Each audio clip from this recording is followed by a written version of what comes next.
the fourth session, or if this is your first, it doesn't matter. We're excited to have you anyway. Paul, I'm kind of interested to hear a little bit about you. Thanks for joining us, first of all. We'd love to hear a little bit about sort of your background and how you got started with OP Games. Cool. Yeah, thank you, Luke. And I echo the sentiment that I'm happy to see people spending time hacking over a weekend. I hope this session is pretty useful for everyone. But I can start with talking a little bit about OP Games. OP Games, I would say we're also a game development company. We started out making games in I had a company called Altitude Games making games starting out in 2014. And when 2017 came around, we discovered blockchain. And that was kind of the impetus for us to start OP Games. And OP Games has always really been focused around helping game developers be successful in blockchain. So that's the mission that we have always had in mind. And that's the reason why we want to do this hackathon with everyone. We want people to realize what can be done with Web3 and help them realize that and give them the tools needed to be able to do that.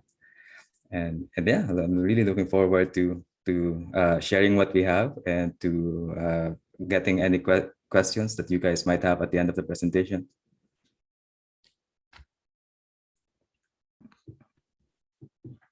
Awesome. Well, thank you. As he mentioned, we'll be taking questions at the end, so feel free to drop them in the chat and we will get to them. But Paul, the floor is yours. Thank you for joining us again. Looking forward to hearing the presentation. Thank you, Luke. All right, yeah. So I'll get started. So this is my presentation on what we're hoping the hackers have built with us on BuildQuest. And I'll be talking a bit about Arcadia, which is our platform, and why we're building it, and why we're looking for the kinds of games that we are looking for. So here we go. And I guess it's best for me to just play this video and talk through it as it plays. It shows some of the games that we have on Arcadia, but essentially Arcadia is an HTML5 platform, and I say HTML5 because that's really the focus that we have right now on OP Games. We feel that HTML5 is precisely the platform that needs to be disrupted by Web3. A lot of game developers on HTML5 don't really have options in monetization. They don't have options on distribution, and they don't have options of discoverability as well. So Arcadia is that. We are hoping to make it a distribution and a discovery channel for HTML5 games. And some of the games here, all of the games are HTML5, but they run the gamut of genres. So we have casual games, we have very simple hyper casual games like Triska, which is one of the more popular games we have. We have a more complicated game like the game we're building called Arcadium Arena, which is a game that uses NFTs that allows you to compete against other owners of the NFTs. So to talk a little bit more about the bounties, we're looking at three HTML5 games that we were hoping to put on OP Arcade. The best game will be awarded $2,000, and then we'll get two other ones, which will be awarded $1,000 each. And for the criteria, the game should be deployed on a live URL. So that means it should be live. You can use Netlify or whatever hosting that you want to put it up. And another important thing is the game must use some of the BuildQuest sponsor APIs. So I think that's quite unique in what we're doing, wherein we want to incentivize people to use our other partner APIs. And the reason for that is in the third point, which is on the bonus points. We champion open gaming, which is something I'll talk a little bit more. And open gaming is really an exploration of what would games look like if the game is open source. So if your game is open source, then that would give you bonus points for the bounty, definitely. And we do realize also that making games is hard. It's 12 days of making a game will not allow you to build a really polished game. And our plan is we will be looking at all the games that are submitted on BuildQuest. And we do have a support platform for games after the hackathon. We have the GM Friends Accelerator, wherein we kind of incubate games that are building on the future of Web3. So the goal here is if we see games that are very promising from the hackathon, then we would love to work with you further on GM Friends. And yeah. And I guess the rest of the slides I'll be talking about open gaming, and then I'll be talking a little bit more about how to get started with HTML5 games. But when I say open gaming, a lot of it was born out of the exploration of what if all games were open source, and there's a bit more nuance there. There's a lot of factors that we'll need to consider if we want to open source our games, definitely. But one vision that we see is if we do open source games and the right infrastructure and the right support systems are in place, then it will allow us to reclaim power back to independent game creators. And when I say independent creators, we mean game developers and hackers like you guys who are building new things, who want to explore this space with us. So some of our partners are here on screen.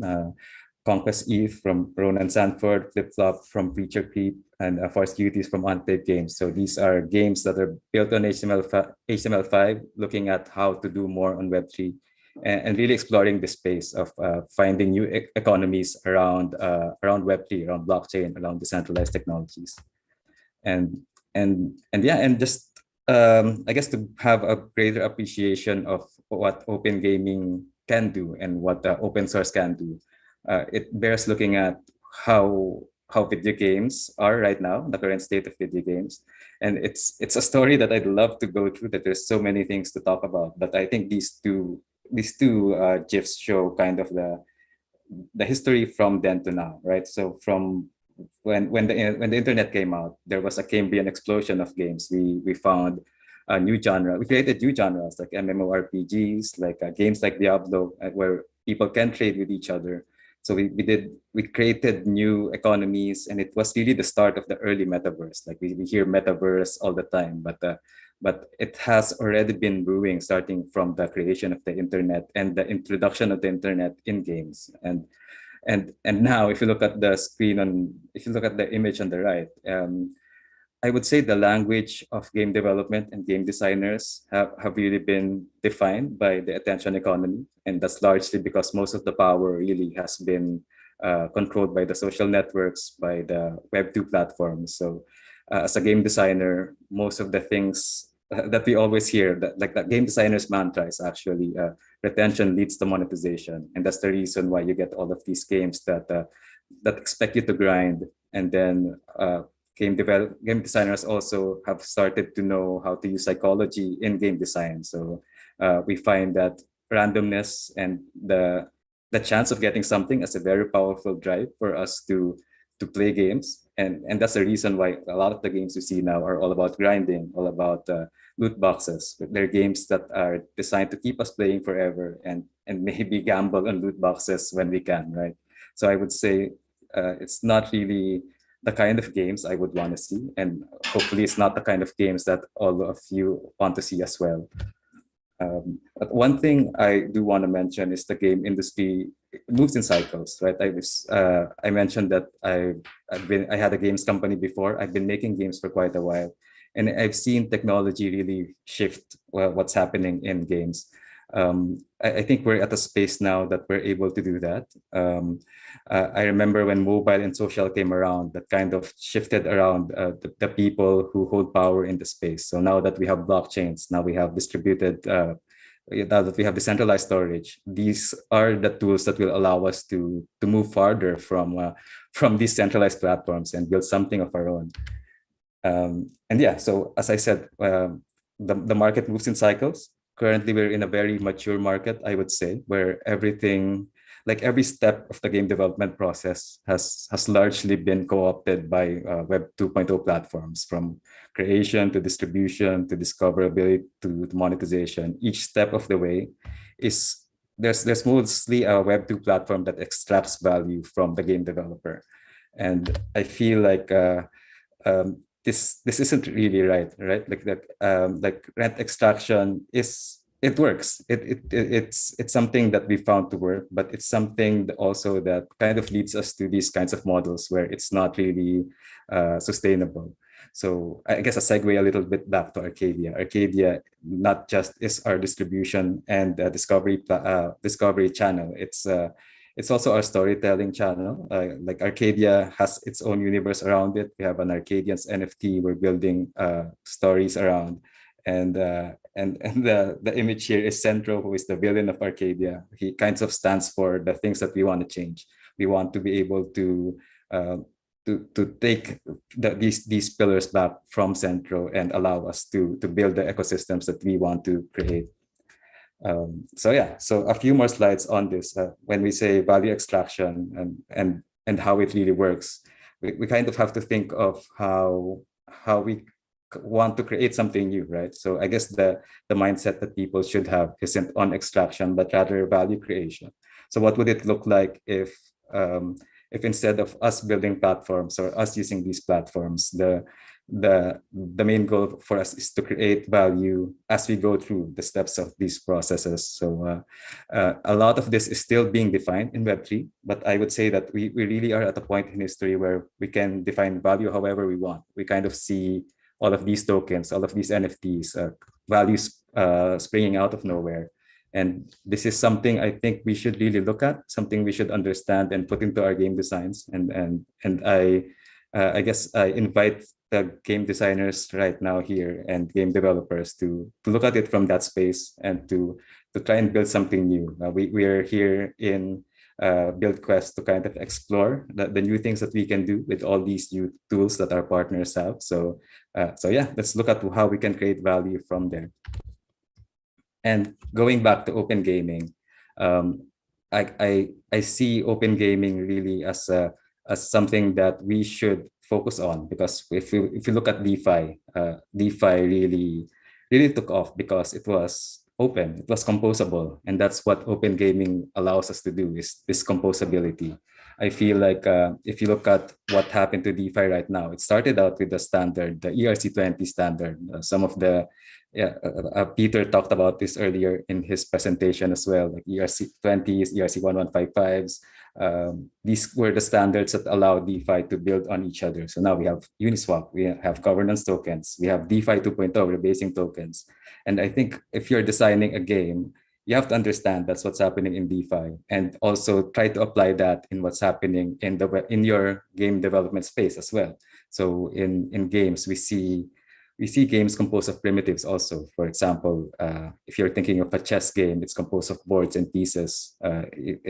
A board can also have, instead of chess pieces, as cards. And then from these little Legos, you can build up new genres like auto battler, CCGs, tower defense. So a lot of these game designs have built on each other, but it hasn't really been open source before. So if we create these standards as well, allow the value from ERC20s, the value from DeFi to come into these primitives and build a Web3 game on top of it. And I think that's something really new that we can create, right? It's not something that will, it's not something that was told, that we were told to create from the platforms, right? Because the platforms have defined the rules, and now it's up to us to define the kind of games that we want to see. And just to go back a little bit to how the Web2 platforms lock in and extract value from us. So I mentioned there are 4 pillars: the creation, distribution, discovery, and monetization. I suggest game developers take a look at the tools that they're using for each of these.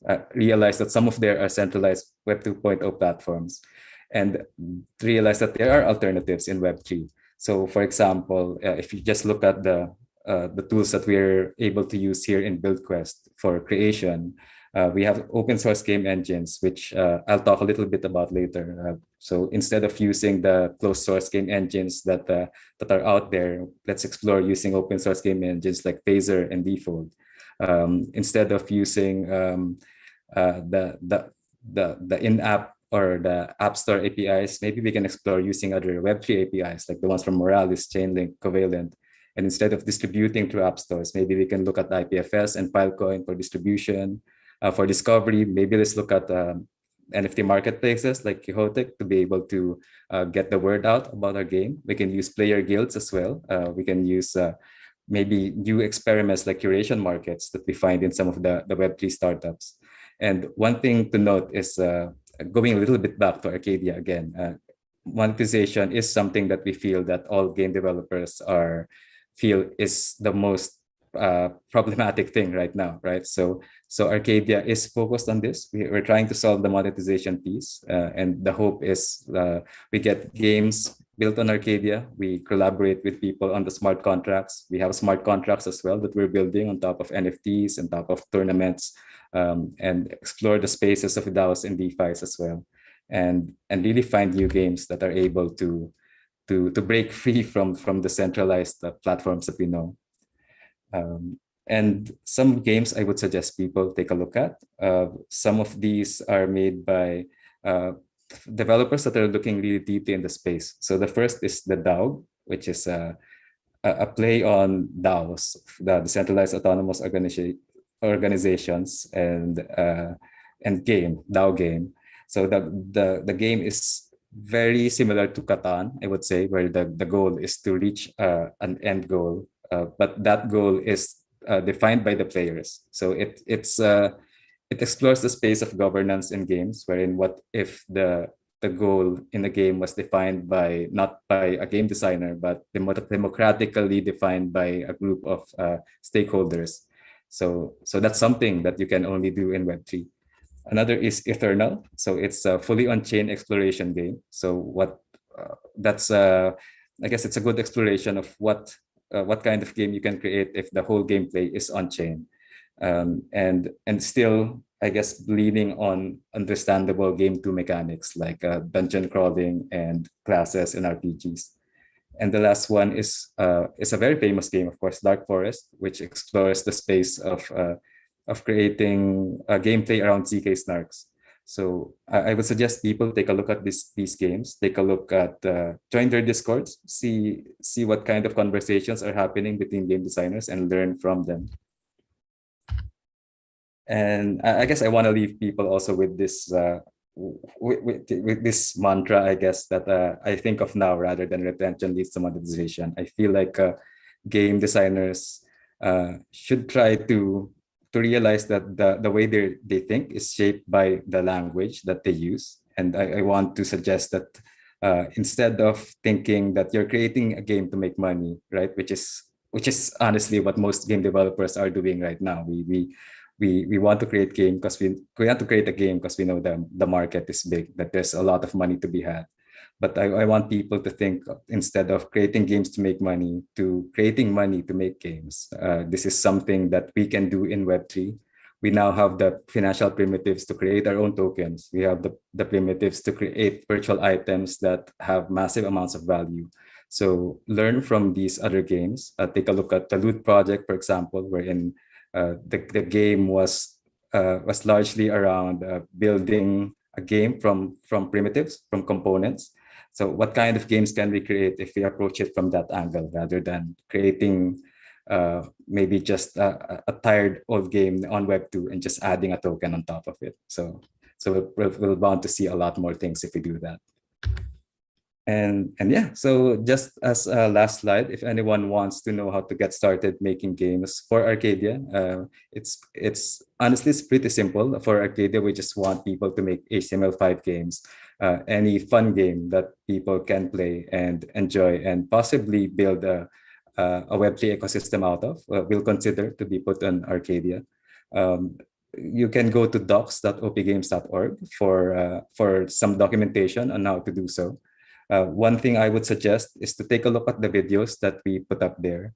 One is we have a video with the creator of Phaser, Richard Davey, and he talks about how to use Phaser to create an HTML5 game and also integrates it with some Moralis APIs. And if you want to go deeper into smart contracts, learn more about what you can do with them, take a look at our video we created with Austin Griffith. He created a blockchain game with us very, very quickly. And he was able to create a wolf game derivative, if I remember, just from quickly hacking on Scaffold ETH. So these two tools, I feel, Phaser and Scaffold ETH, are a good foundation to start building an HTML5 game. And yeah, and as long as you're able to make a fun game during the 12 days in BuildQuest, then that's a great result, I would say. And as always, if there's something, if there's a good game that we see from all the BuildQuest participants, we would be very much interested to approach you guys and have you go through the GM Friends Accelerator. And yeah, that's the presentation. I hope it was useful, and I'm here to take any questions from the chat. Thanks for that excellent presentation, Paul. Thank Very excited to see how our hackers build with OP Games. There's one question in the chat right now. Is 3.js/React considered HTML5 game? Yeah, yeah, Francine, it definitely is. But when I say HTML5, honestly, it's just anything that runs on a browser, and I think that's the power of the browser and HTML5, right? That you can just tie in any API that you want there. So if you have a game that's on 3JS, which is a 3D library for people also who don't know about 3JS, we would love to see that. Of course, 3D also is it's very compelling when people see a 3D game. So yeah, I would suggest you go and do that. Right on. Make sure to continue the conversations in Discord unless you guys have any further questions here. Highly recommend connecting with Paul. This has been an excellent presentation. I got to thank you again for coming out this afternoon. Looking forward to seeing what everyone builds with OP Games. Same here, yeah. Yeah. We're looking forward to it. I know the hackers will be able to create a new kind of exciting game that we'd love to play. That's what it's all about. The gaming space in 2017 versus now is so much more exciting. So very, very glad to have you guys on board for this event. Remember to connect with Paul in Discord and continue to ask the questions that are probably going to come up as soon as we close this session. I know how it is. But thanks again, Paul. We're going to be closing the session here. Thank you, everyone. Good to see you. Looking forward